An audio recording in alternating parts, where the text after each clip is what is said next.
Form समापन क्या होता है कि फर्म की संपत्तियां जो भी होती है, फर्म की एसेट्स को बेच दिया जाता है और लाइबिलिटीज़ का पेमेंट कर दिया जाता है। उसके बाद पार्टनर्स कैपिटल का पेमेंट कर दिया जाता है और बैंक अकाउंट क्लियर कर दिया जाता है। ठीक है ना। तो प्रोसेस होता है कि सबसे पहले फर्म की एसेट्स को सेल करना पड़ेगा, उसके बाद लाइबिलिटीज़ का पेमेंट करना है, उसके बाद में पार्टनर्स के लोन का पेमेंट करना है, फिर पार्टनर्स की कैपिटल का पेमेंट करना है। ठीक है।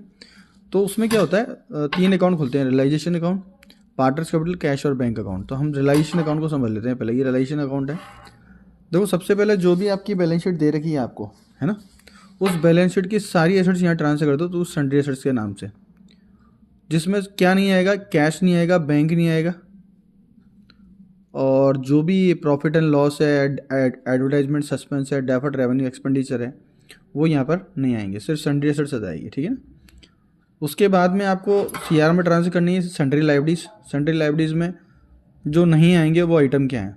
एक तो कैपिटल नहीं आएगा क्योंकि कैपिटल पार्टनर्स कैपिटल के सीआर में जाता है बाय बैलेंस बीडी के रूप में।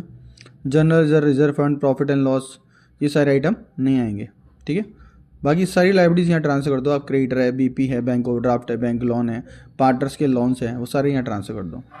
फिर जो भी आपने एसेट्स ट्रांसफर करी है उसका पेमेंट आपको सीआर से लेना है, बाई कैश या बैंक के नाम से, है ना।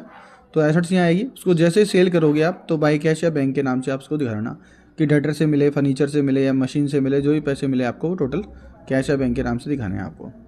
फिर कोई पार्टनर अगर एसेट्स रख रहा है तो एसेट्स आपकी यहाँ पर दे रखी है। कोई पार्टनर रख रहा है तो आपको दिखानी है बाई पार्टनर्स कैपिटल। जैसे ए फर्नीचर रख रहा है तो बाई एज कैपिटल ब्रैकेट में फर्नीचर टेकन। ठीक है ना। फिर उसके बाद में अगर अब आते हैं अपन लाइबिलिटी साइड जो दे रखी थी सीआर साइड, उसका पेमेंट आपको डीआर से करना है, टू कैश या बैंक, जो भी आपकी लाइबिलिटीज़ का पेमेंट कर रहे हो। देखो एसेट्स का पेमेंट तभी लेना है जब वो कहेगा, लाइबिलिटीज़ का पेमेंट आपको बिना बोले करना है, तो आपको टू कैश बैंक के नाम से यहाँ दिखाना है। ठीक है। फिर अगर कोई पार्टनर्स लाइबिलिटीज़ रख लेता है तो टू पार्टनर्स कैपिटल के नाम से यहाँ दिखाना है, उसने जो भी लाइबिलिटीज़ ली है, जैसे क्रेडिटर ले लिया है, बीपी ले लिया, वो दिखाना है।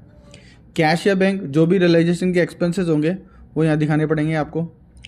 टू पार्टनर्स कैपिटल इधर आ जाएगा, उसका जो भी कमीशन होगा। अगर कोई पार्टनर्स रियलाइजेशन एक्सपेंसेस पे कर रहा है तो टू पार्टनर्स कैपिटल दिखाएंगे और रियलाइजेशन एक्सपेंसेस दिखा देंगे। फिर आप क्या करोगे, अगर सीआर साइड ज़्यादा है तो डीआर में आपका होगा पार्टनर्स कैपिटल या करंट अकाउंट। जो भी प्रॉफिट होगा ए, बी या सी, जो भी 3 पार्टनर है, 2 पार्टनर है, वो डिवाइड कर लेंगे। अगर डीआर ज़्यादा है, सीआर कम, तो आपको दिखाना है by partners capital loss, A, B और सी, जो भी उनका रेशियो होगा उस तरह से बांट लिया जाएगा। ठीक है।